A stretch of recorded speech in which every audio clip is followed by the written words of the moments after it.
ঋণ করে ঘৃত খাও এবং সুখে শান্তিতে বসবাস করো। এটা ছিল চারবাক দর্শনের একটা থিওরি।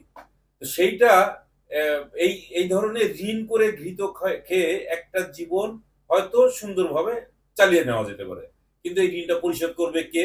এইটার চিন্তা কিন্তু মাথায় রাখলে পরে আর চলবে না।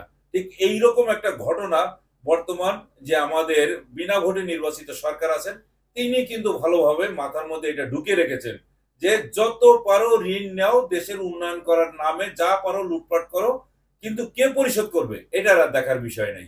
এরকম একটা ঘটনা এতদিন চাপা ছিল, এইটা এখন জনসমক্ষে আসছে ইদানিং, যে সরকার সহজ শর্তে ঋণ নেওয়ার জন্য চীনের কাছে ধর্ণা দিচ্ছে, এবং সেটা যদি পায় তাহলে আমাদের বর্তমানে যে ঋণের পরিমাণ আছে $100 কোটি, সেইটা ক্রস করে যে এখন 105 কোটি বা তারও বেশি চলে যাবে, এরকম এত ডলারে চলে যেতে পারে।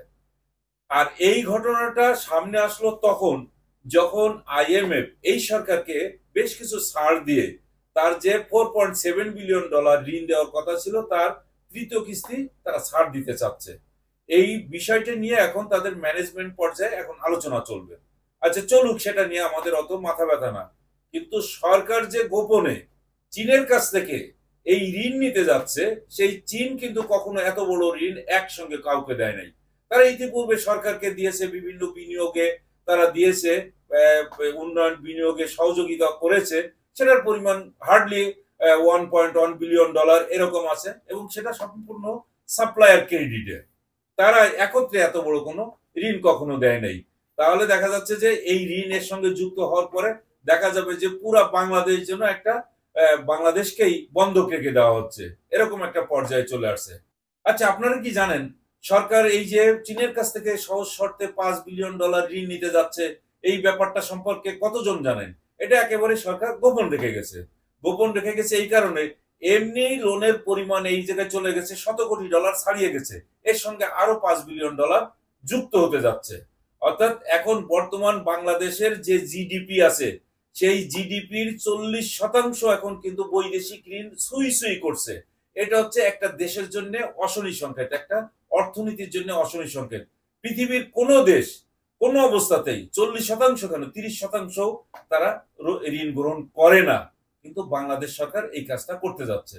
আর এইটা করতে যাচ্ছে, আপনারা কিন্তু আসলে অবাক হচ্ছেন হয়তোবা, সরকার কিন্তু কোনো অবাক হচ্ছে না। তার কারণ তাকে এই ঋণ নিতে হবে। প্রথম কথা হলো তার যে রিজার্ভ এখন তলানিতে এসে ঠেকেছে, সেই রিজার্ভ এখন বাড়াতে হবে। তা না হলে আমদানি ব্যয় 3 মাসের জন্য মিটানো সম্ভব হবে না। তারপরে মূল্যস্ফীতি এখন যে পর্যায়ে চলে গেছে, সেটাকেও সামাল দিতে হবে। একই সঙ্গে জিডিপি যে একেবারে নিম্ন গতিতে চলে গেছে, সেখান থেকেও তাকে উদ্ধার পেতে হবে। এই তিনটা ঝুঁকি সামনে রেখেই সরকারকে এই ঋণ নিতে হচ্ছে এবং নিতে হবে। না নিলে পরে কোনো অবস্থাতেই সরকার চলতে পারবে না। আর এই চলতে না পারলে সরকারের যে সমস্ত উন্নয়নের বয়ান এতদিন ধরে দিয়েছে, সেই বয়ান একেবারে ফাঁপা বুলির মতো তাদের গায়ের উপরে ফিরে আসবে। সরকার যে গত 15 বছর ধরে যে উন্নয়নের বয়ান শুনিয়ে আসছে, এটা এখন বুঝতেই পারেন যে এটা একটা ফাঁপা বুলি ছিল। এই যে মেট্রো রেল আপনারা দেখতেছেন, metro rail, elevated expressway, Padma সেতু, রেল লাইন যেগুলো দেখানো হচ্ছে, তারপরে রূপপুর পরমাণু বিদ্যুৎ কেন্দ্র, আদানির কাছ থেকে উচ্চ মূল্যে বিদ্যুৎ কেনা, তারপর ক্যাপাসিটি চার্জের নামে হাজার হাজার কোটি ডলার দিতে হচ্ছে বৈদেশিক মুদ্রায়। এইগুলো সামাল দেবে কোথা থেকে? এটা একটা উন্নয়নের বয়ান সৃষ্টি করে গেছে, কিন্তু উন্নয়নের নামে এগুলো হচ্ছে ফাঁপা বুলি। যদি উন্নয়ন হতো তাহলে তো নিশ্চয়ই সরকারকে ঋণ নিয়ে আরেক জায়গা থেকে ঋণ নিয়ে আরেক জায়গায় পরিশোধ করতে হচ্ছে। এইটাই এখন সরকার ঋণ নিয়ে ঋণ পরিশোধ করছে, এইটাই আমাদের দেখতে হচ্ছে। এবং এইটা যে কত ঝুঁকিপূর্ণ সেই কথাটা তো আগেই বলেছি, যে বর্তমান সরকার জিডিপির 40% ঋণ নেওয়ার কাছাকাছি সুই সুই অবস্থা করছে। আমাদের এখন এই অবস্থা, পৃথিবীর কোনো দেশ এই জায়গায় যেতে পারে না। একটা হিসাবে দেখা গেছে, বিশ্বব্যাংকের আন্তর্জাতিক ঋণ রিপোর্ট 2022 যেটা প্রকাশ করা হয়েছিল, সেখানে দেখানো হয়েছে যে 2022 সাল পর্যন্ত যে ঋণ নেওয়া হয়েছে সেটা ভারত নিয়েছে 83%, পাকিস্তানের সেটা হচ্ছে 101%, শ্রীলঙ্কার 119% এবং বাংলাদেশের 213%। অর্থাৎ অবস্থাটা দেখেন যে বাংলাদেশ ঋণ নিতে নিতে কোন পর্যায়ে চলে গেছে। বাংলাদেশ স্বাধীন হওয়ার পরে বিগত 37 বছর, বিশেষ করে 2008 সাল পর্যন্ত বাংলাদেশের বৈদেশিক ঋণের পরিমাণ ছিল $25 বিলিয়ন। আর গত দেড় যুগে এই ঋণের পরিমাণ যে বেড়ে দাঁড়িয়েছে $73 বিলিয়ন। আর গত 9 মাসে সেটা আরো $6 বিলিয়ন বেড়েছে। সরকার যে কিভাবে ঋণ নিয়ে নিয়ে এই দেশকে দেউলিয়া বানিয়ে দিয়েছে এবং এই ঋণের পরিমাণ কারা পরিশোধ করবে, ঋণের পরিমাণ এমন জায়গায় দাঁড়িয়েছে যে এখন মনে হচ্ছে যে বাংলাদেশকেই এখন বন্ধক দেওয়া হচ্ছে। আর এই ঋণ কে পরিশোধ করবে? এই সরকারকে পরিশোধ করতে হবে এরকম তো কোনো বাধ্যবাধকতা নেই।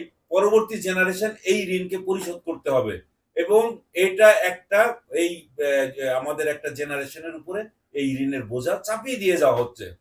সরকার কোনো অবস্থাতে কোনো কিছুই চিন্তা করছে না, তাকে ঋণ নিতে হবে, সরকারকে বাঁচায় রাখতে হবে, এর বাইরে আর কিছুই না। সরকার লুটপাট করার জন্য আরেকটা গোষ্ঠী তৈরি করবে, যে গোষ্ঠী তৈরি করেছে ইতিমধ্যে বিভিন্ন সুযোগ সুবিধা দিয়ে ব্যাংক লুট করে দিয়েছে, লুট করার সুযোগ করে দিয়েছে। তারপরে এই যে বিদ্যুতের ক্যাপাসিটি চার্জের নামে এক গ্রুপকে বড় লোক বানিয়ে দিচ্ছে। তারপর সিন্ডিকেট করে ব্যবসাপাতি করানোর ক্ষেত্রেও তাদেরকে এই ধরনের কাজ করিয়ে দেওয়া হচ্ছে, যার কারণে মূল্যস্ফীতি এখন আকাশচুম্বী। আমাদের এখানে সর্বোচ্চ মূল্যস্ফীতি চলছে। তাহলে এখন এই গোষ্ঠী সরকারের উপর এমন ভাবে নিয়ন্ত্রণ প্রতিষ্ঠা করেছে যে তারা এই যে ঋণ আসবে এই ঋণের উপরেও তারা ভাগ বসাবে এবং চুরি চামারি করবে, লুটপাট করবে। এই জায়গা থেকে সরকার কোন অবস্থাতে উদ্ধার পাবে না। যত ঋণ নেবে তত লুটপাট হবে। এই লুটপাটের মোটামুটি ভাবে দায়ভার জনগণকেই নিতে হবে এবং প্রতি বছর যে 4 বার করে বিদ্যুতের দাম বৃদ্ধি, জ্বালানির দাম বৃদ্ধি, এইগুলো করা হবে জনগণের ঘাড়ের উপরে বোঝা চাপিয়ে দেওয়ার জন্য। এর বাইরে সরকারের আর কোনো কিছুই করার নেই। এইটা যে কর্তৃত্ববাদী শাসক গোষ্ঠী তারা যে এই কাজটা করতে পারে এবং ভয়ের কারণে যে জনগণ কোনো বিরোধিতা করবে না, প্রতিবাদ করবে না, বিক্ষোভ করবে না, তারা কিন্তু বুঝে ফেলেছে। তাদের লাঠিয়াল বাহিনী হিসেবে পুলিশ যে কাজ করে যাচ্ছে বিক্ষোভ দমন করার জন্য, যে সমস্ত কাজ করে যাচ্ছে, এখানে তো কেউ এসে দাঁড়াতে পারবে না, দেখা মাত্র গুলি করে তারা। এই যে জায়গায় চলে গেছে, ভয়ের সংস্কৃতি তৈরি করে দিয়েছে, এখান থেকে তো মানে জনগণকে উদ্ধার পাওয়া অত্যন্ত কঠিন হয়ে গেছে। এই কর্তৃত্ববাদী শাসককে যদি উৎখাত করা না যায় তাহলে কোনো অবস্থাতেই জনগণ শান্তি ফিরে পাবে না।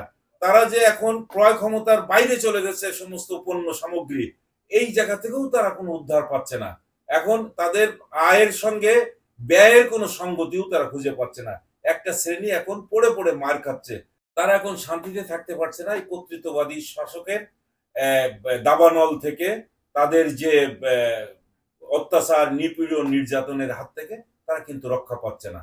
তাদের কোনো না কোনো ভাবে তাদের উপরে এই সমস্ত নির্যাতনের স্টিম রোলারটা চালিয়ে যাচ্ছে।